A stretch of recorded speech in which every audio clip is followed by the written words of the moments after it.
오늘 우리에게 주시는 하나님의 말씀은 에베소서 1장 3절에서 14절까지 말씀입니다.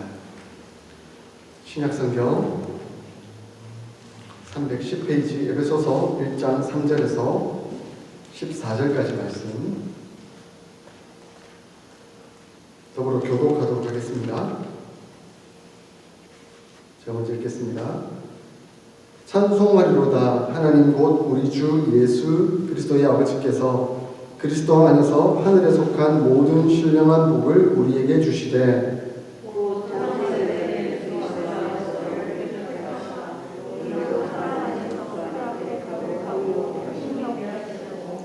그 기쁘신 뜻대로 우리를 예정하사 예수 그리스도로 말미암아 자기의 아들들이 되게 하셨으니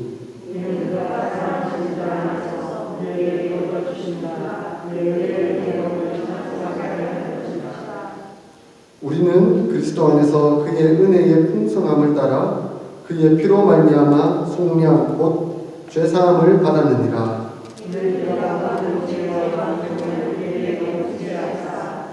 그 뜻의 비밀을 우리에게 알리신 것이요 그의 기뻐하심을 따라 그리스도 안에서 때가 참 경륜을 위하여 예정하신 것이니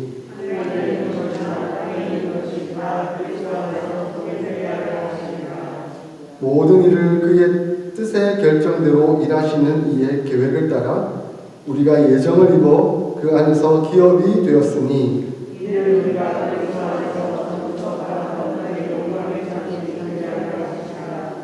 그 안에서 너희도 진리의 말씀 곧 너희의 구원의 복음을 듣고 그 안에서 또한 믿어 약속의 성령으로 인치심을 받았으니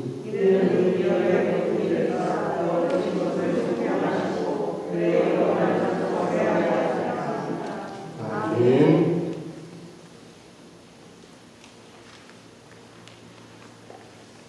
사랑하는 성도들, 지난 한 주간 잘 지내셨습니까? 네. 오늘 우리 예배 가운데 박영주 목사님 가정이 이렇게 예배 참석하셨습니다. 우리 따님인 지원이가 이제 UT 어스틴에 공부를 하게 돼서 이곳에 방문해서 함께 예배 드리게 되었습니다. 참 기쁘고 감사하고 좋습니다.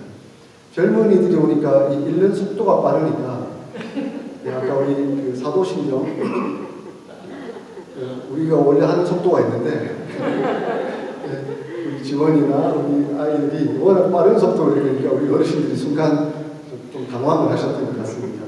그래도 빨리 따라 읽어서 감사합니다. 에베소서 강해를 계속해 가고 있습니다.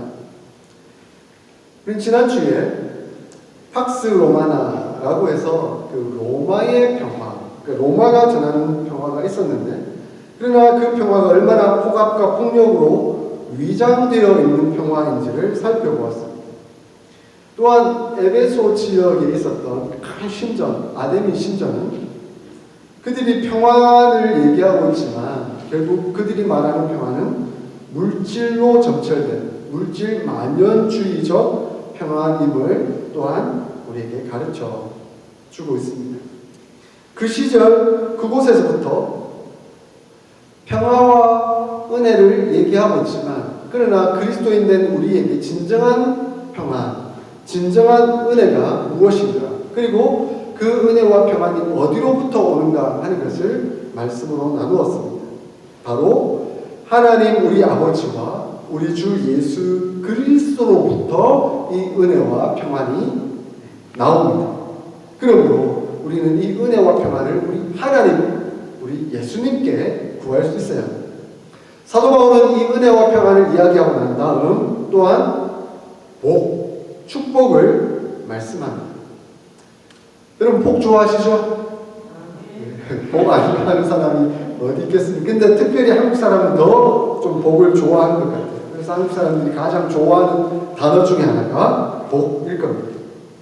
그런데 우리가 일반적으로 생각하는 복의 개념하면 하나님이 말씀하는 복의 개념과는 좀 다르다 하는 것을 느끼고 생각하게 됩니다. 한국 사람들이 일반적으로 복하면 뭐가 떠오르세요? 여러 가지가 있겠지만 그래서 여러 가지를 한 단어로 포함시킨 게 오복, 그죠? 그래서 한국 사람들은 오복을 많이 이야기하죠. 근데 이 오복은 결국 유교 경전에서 나왔더라고요. 찾아보니까 장수하는 것, 부유한 삶을 영위하는 것, 그다음 우환이 없이 편안한 것, 덕을 좋아하며 즐겨서 덕을 행하는 것, 그리고 천명을 다하는 것, 뭐 이런 것이 오복이라고 설명하고 있더라고요. 근데 민간에 와서는 치아가 좋은 것, 뭐 이런 것도 오복 중에 하나더라고요. 아마 잘 먹어야 장수할 수 있으니까 오복 중에 포함되는 것이라고 보는 것 같습니다. 자손이 많은 것, 부부가 해로하는 것, 뭐 손대접할 수 있는 것, 그리고 명당에 묻히는 것, 뭐 이런 것을 오복에 포함하고 있더라고요. 현대의 어떤 사람은 그냥 간략하게 건강, 배우자, 돈, 글 잘 쓰는 것, 뭐 친구 이런 것이 오복이다라고 말하는 사람들도 있더라고요. 그러니까 세상 사람들이 일반적으로 생각하는 복이 이러한 개념이라는 것을 설명해 줍니다. 오늘 사도 바울은 하나님께서 우리에게 복 주셨다라고 말씀하고 있습니다. 우리 3절을 같이 한번 볼까요?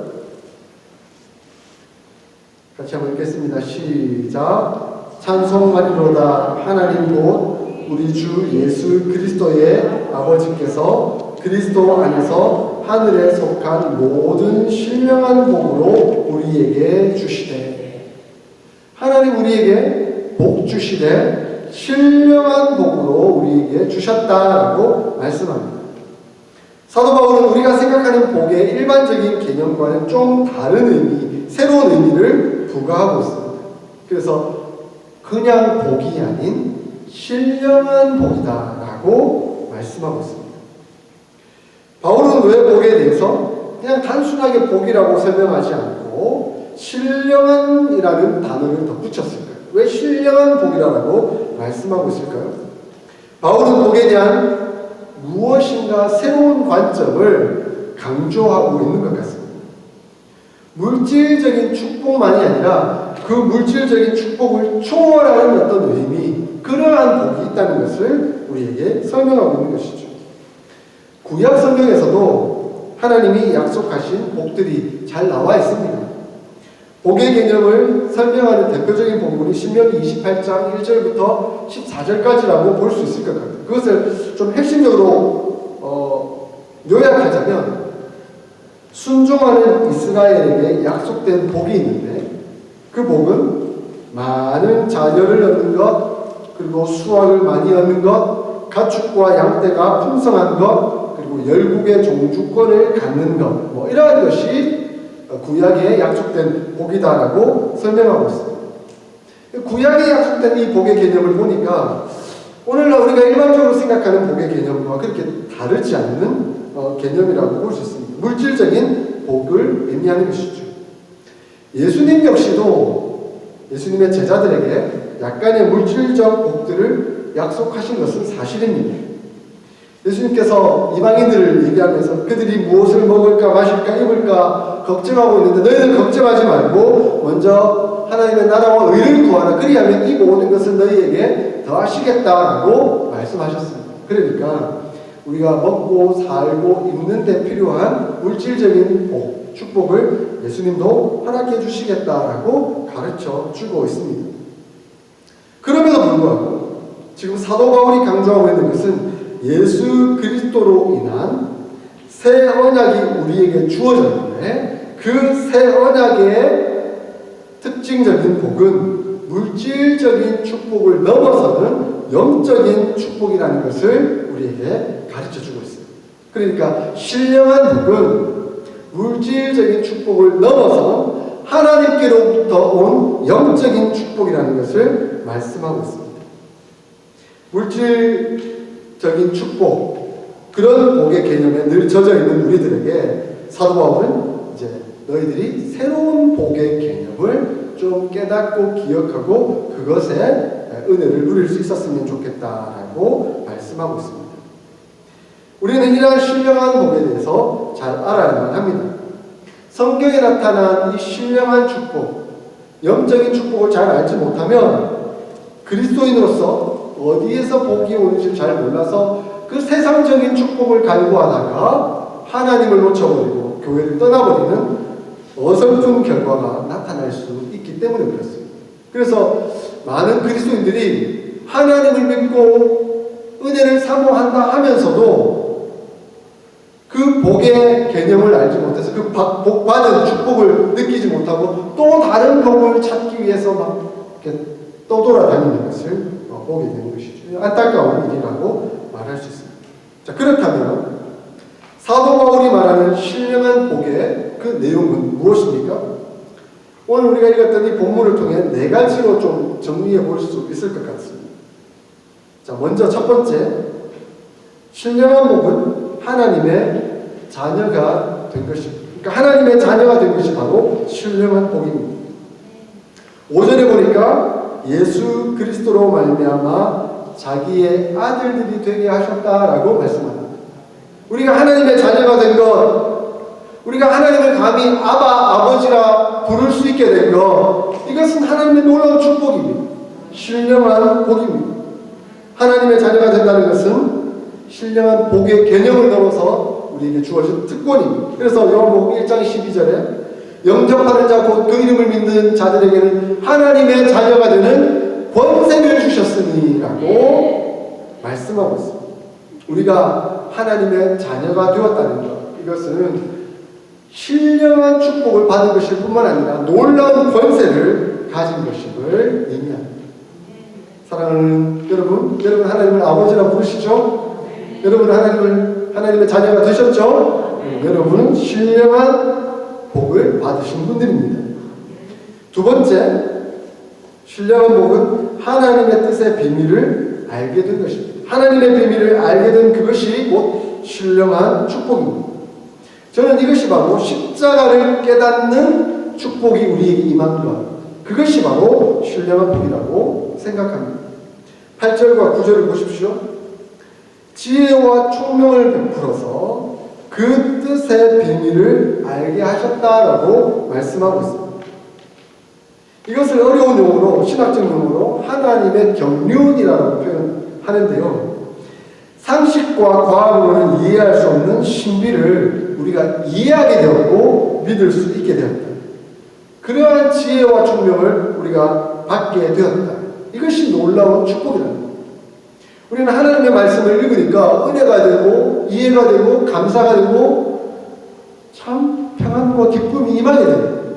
이것은 하나님이 주신 지혜와 총명이 있었기 때문에 가능한 일입니다. 그러나 어떤 사람은 성경을 아무리 읽어도 이해가 안 되고 깨닫지 못하고 지루하고 답답하고 힘든 것이죠. 하나님 주신 지혜와 총명이 없기 때문에 그런 것이죠. 고린도전서 1장 23절 24절에 사도 바울은 이렇게 말합니다. 우리는 십자가에 못 박힌 그리스도를 전하니 유대인에게는 거리끼는 것이요 이방인에게는 미련한 것이로되 오직 부르심을 받은 자들에게는 유대인이나 헬라인이나 그리스도는 하나님의 능력이요 하나님의 지혜니라. 아멘. 십자가가 유대인들에게는 거리끼는 것입니다. 왜냐하면 자기들이 예수님을 십자가에 못 박았습니다. 그러나 헬라인이나 로마인들에게는 정말 범죄자에 불과한 것이죠. 이방인들은 그야말로 어리석은 것에 불과합니다. 그러나 그 십자가의 역사를 통해 하나님 우리를 구원해내셨습니다. 그것이 하나님의 놀라운 섭리이고 하나님의 경륜입니다. 하나님의 역사입니다. 우리가 그것을 깨닫고 그 십자가 앞에 나와서 십자가의 삶을 살아갈 수 있게 되었다는 것, 이것은 복받은 존재, 신령한 복을 받은 존재들인 것이죠. 세 번째, 신령한 복은 하나님 나라의 상속자가 된 것입니다. 하나님의 나라의 상속자가 된 것이 바로 신령한 복입니다. 11절에 보니까 우리가 예정을 입어 그 안에서 기업이 되었으니라고 말씀합니다. 포준 세번역을 보니까 이걸 이렇게 번역해 놨더라고요. 그리스도 안에서 우리를 상속자로 삼으셨습니다. 그러니까 기업이 되었다 이 말은 우리가 상속자가 되었다 하는 그 말을 의미합니다. 우리가 이 땅 가운데 살아가고 있지만 이 땅에 소속된 사람들이 아닙니다. 우리는 이 땅 가운데 살아가고 있지만 하나님 나라를 살아가고 있는 사람들입니다. 우리는 하나님의 나라를 받은 사람들입니다. 하나님의 나라를 상속받은 사람들입니다. 그 안에서 살아가고 있기에 우리는 신령한 복을 받은 존재들인 것이죠. 그러므로 우리는 다른 영역을 살고 있습니다. 하나님의 영역을 살고 있습니다. 그러므로 우리는 하나님의 나라를 소유한, 하나님 나라를 상속받은 신령한 복받은 자들이다 라고 말씀하고 있습니다. 여러분, 하나님 나라를 살고 계시죠? 하나님 나라를 소유하고 계시죠? 여러분은 바로 신령한 복을 받은 존재들이십니다. 그리고 네 번째, 신령한 복은 성령의 인치심을 받은 것이 바로 신령한 복입니다. 13절에 보니까 약속의 성령으로 인치심을 받았으니라고 말씀합니다. 우리는 인간의 육신의 눈으로는 볼 수 없지만 성령 하나님으로 말미암아 우리가 하나님의 소유가 되었습니다. 너희가 하나님의 성전인 것과 하나님의 성령이 너희 안에 거하시는 것을 너희가 알지 못하느냐? 우리 안에 성령이 거하시는 것이죠. 그러므로 우리는 하나님의 전이 된 것입니다. 그러므로 우리는 성령의 도우심과 성령의 은혜로 살아가는 존재들입니다. 우리가 예수를 주라고 고백하고 하나님을 아버지라고 고백할 수 있는 이유는 우리 안에 성령님께서 계시고 그 성령님께서 우리를 역사하신 결과이기 때문에 그렇습니다.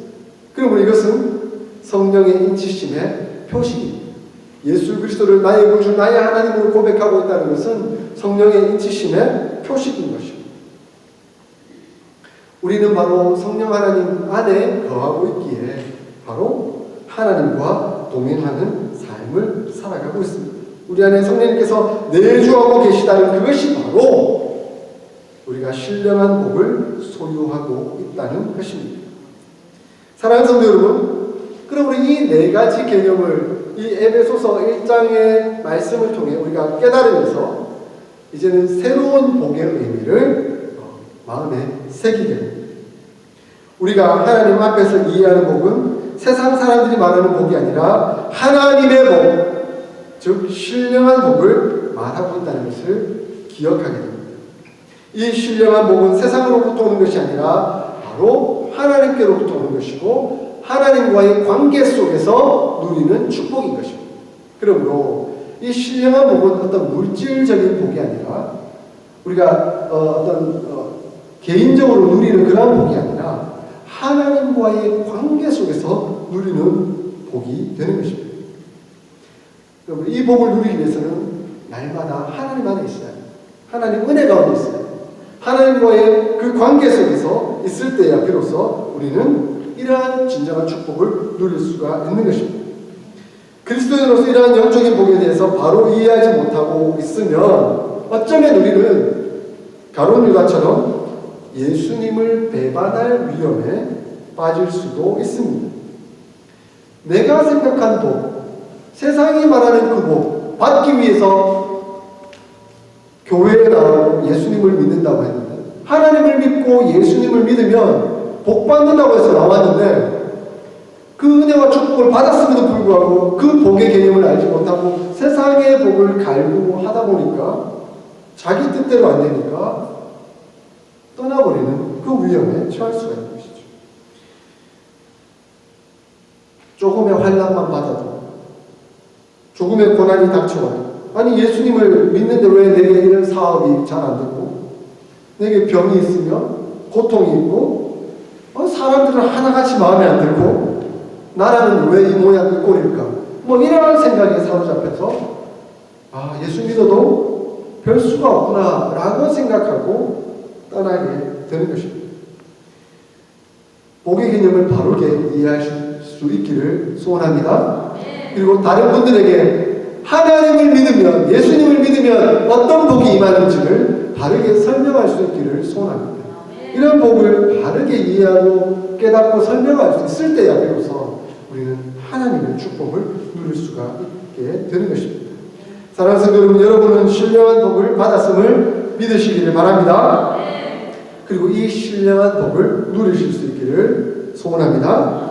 하나님과 교제하며 은혜와 평안의 삶, 신령한 축복을 누리는 삶을 온전히 살아갈 수 있기를 간절히 소원합니다.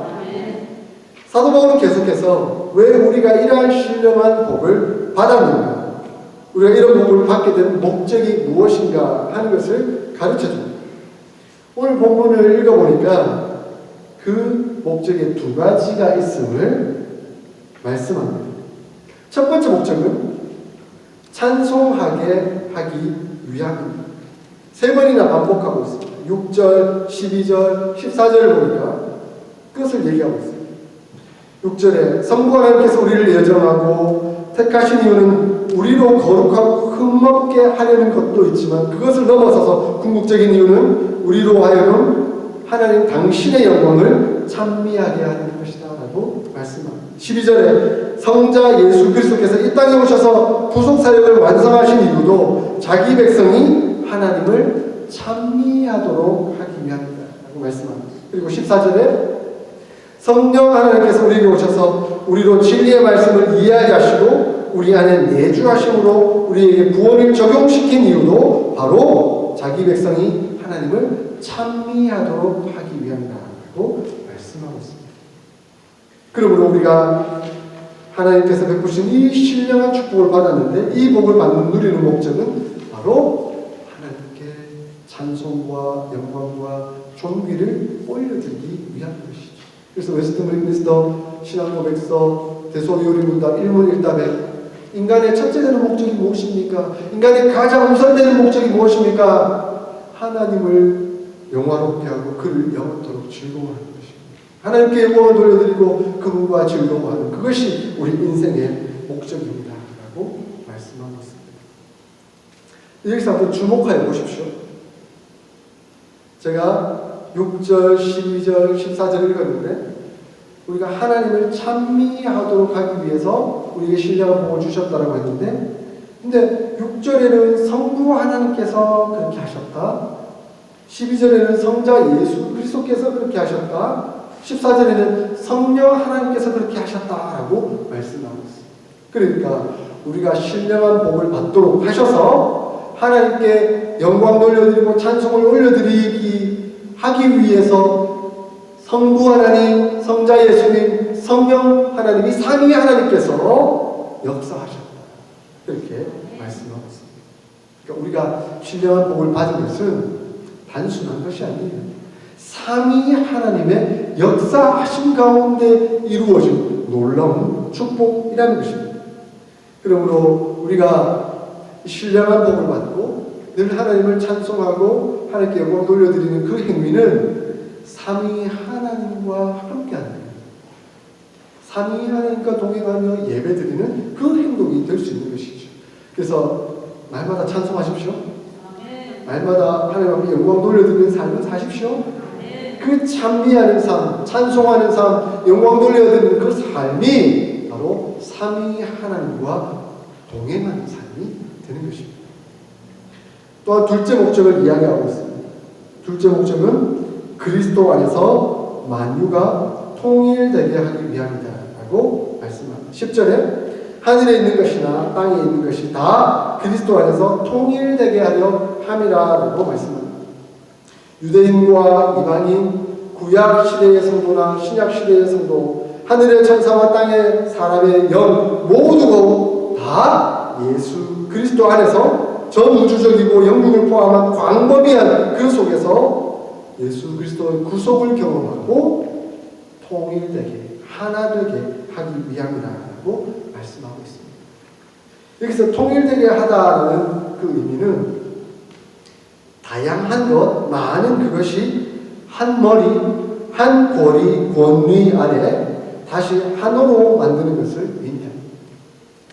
하나님은 선하신 뜻 아래서 세상을 조화롭게 창조하셨습니다. 그러나 세상은 죄에 빠짐으로 말미암아 혼란하게 되어버렸습니다. 그래서 각자의 옳은 대로 나아가버리게 된 것이죠. 그래서 죄 가운데 나아가도 그게 죄인 줄 모르고 살아가는 상황에 빠져들고 말았습니다. 그러므로 세상은 죄로 혼탁하게 되었고 혼란하게 된 것이죠.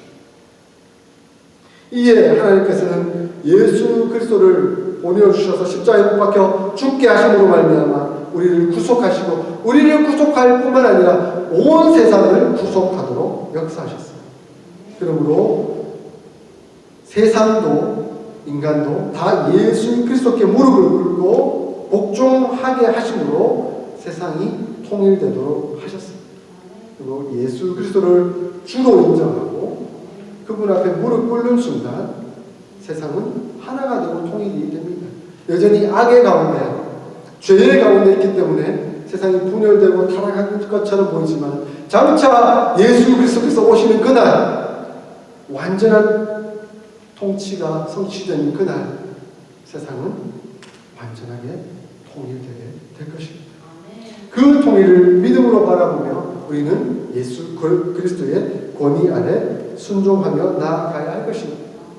우리는 이 두 번째 목적을 각별히 우리 마음에 좀 새겼으면 좋겠습니다. 예수 그리스도 안에서 통일되게 하는 것입니다. 이 통일되게 하기 위해서는 우리 각자가 예수 그리스도의 권위 아래에 무릎을 꿇어야 합니다. 미국도 그렇고 한국도 그렇고 참 갈등이 심한 것 같아요. 지역 간의 갈등, 계층 간의 갈등, 세대 간의 갈등, 특별히 이념 간의 갈등의 골이 매우 깊습니다. 지금 양극단을 치달아갑니다. 이제 대통령 선거도 앞두고 있으니까 막 이것이 더 막 치고받고 하는 상황인 것처럼 보입니다. 고려신학대학원, 제가 이제 졸업한 고려신학대학원의 이성호 교수님께서 페이스북에 이런 글을 올리셨더라고요. 신자들은 누가 대통령이 되는가에 대해서 별 관심을 가질 필요가 없습니다. 기본적인 신앙만 있어도 대한민국의 다음 대통령은 하나님께서 섭리하셔서 세우실 겁니다. 그러므로 중요한 것은 누가 되는가가 아니라 무엇을 할 것인가에 더 관심을 가져야 합니다. 그러므로 우리 크리스찬들은 하나님께 맡겨드리고 그리스도께 순종하며 그리스도께서 우리에게 요구하시는 삶이 무엇인가, 그리고 그 정치인들이 그 삶에 따라 살아가고 있는가 하는 것들을 점검하고 기도하면서 순종하며 나아가면 되는 것입니다. 이것을 강조하고 계시더라고요. 그런데 이것이 참 안타깝게도 교회에 대해서도 참 분열이 일어나고 있는 것 같아요. 동기 목사님, 여러 목사님한테, 한국에 계신 분들한테 얘기를 들어보니까 목사님이 정말 골치 아파 죽겠대요. 너무 힘들대요. 한 성도는 와가지고 이런 얘기 하는데, 한 성도는 와가지고 반대 얘기를 막 하는 거예요. 조금의 어떤 개혁이나 진보적인 입장을 편들어주면 보수적인 입장의 분들이 와가지고 막 공격을 하고, 조금만 보수적인 얘기를 하면 진보의 입장에 계신 분들이 막 와 공격하고, 본인이 녹다운이 될 지경이에요. 그래서 조금만 잘못 말하면 확 또 교회를 떠나가버리는. 그러니까 예수님께 순종해서 교회를 가는 게 아니라 이념에 따라서 교회를 결정하는가, 이런 생각이 들 만큼 힘들어하는 목사님들을 제가 경험하기도 합니다. 예수 그리스도의 권위 아래에 늘 있어야 합니다. 그리고 예수님께 순종하기 위하여 우리는 힘을 써야 하고 기도해야 하고, 그리고 말씀을 늙어야 합니다. 왜냐하면 말씀에 나타난 예수 그리스도의 뜻이 무엇인지를 분별해야 합니다. 그러므로 때로는 건전한 토론도 할 수 있습니다.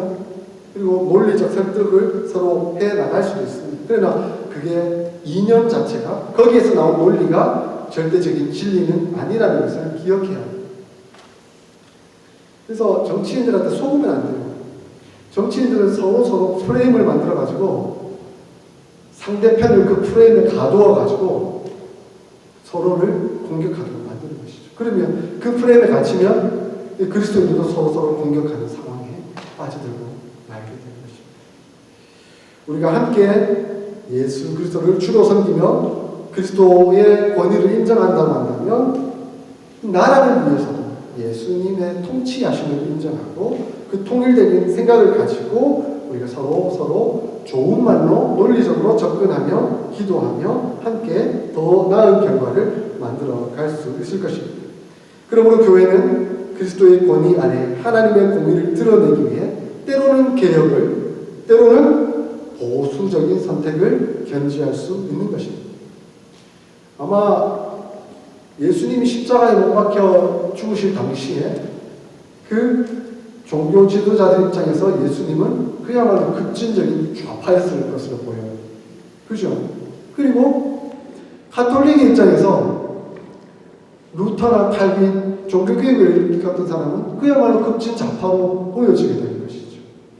그러나 우리가 지켜나가야 할 성경을 말씀하고 이 말씀을 완전히 지켜나가기 위해 기도하고 애쓰고 힘쓰면 그것은 또한 보수적인 입장이 되는 것이죠. 그러므로 우리는 이것을 하나님 앞에서 진실되게 기도하면서 살펴보면서 바른 방향으로 나아가야 하는 것입니다.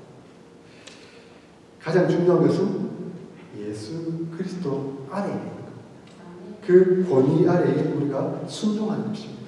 그것을 따라 나갈 때에 우리는 하나님의 은혜 가운데 바로 서고 또 교회를 교회되게 만들어 갈 수 있습니다.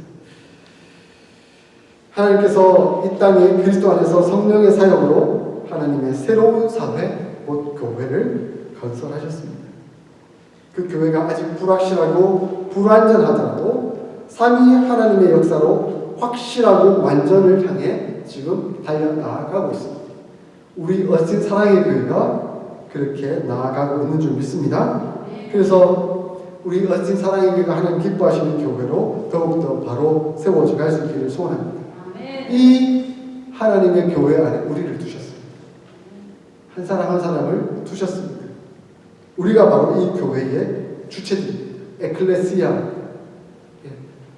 세상에 살지만 세상에 속하지 아니한 자로 부름을 받은 사람들이 바로 우리들입니다. 그러므로 우리는 하나님의 새로운 사회, 그 교회의 주체들로서 신령한 복을 받은 존재가 된 것입니다. 다만 혼자만 잘 먹고 잘 살도록 하는 의미에서의 복이 아닌 하나님의 백성으로서의 합당한 공동체적인 그 복을 우리에게 허락해 주신 것이죠. 그래서 그 복을 주신 데는 분명한 목적이 있습니다. 그것은 하나님을 찬미하고 또한 그리스도 안에서 통일되게 하기 위함입니다.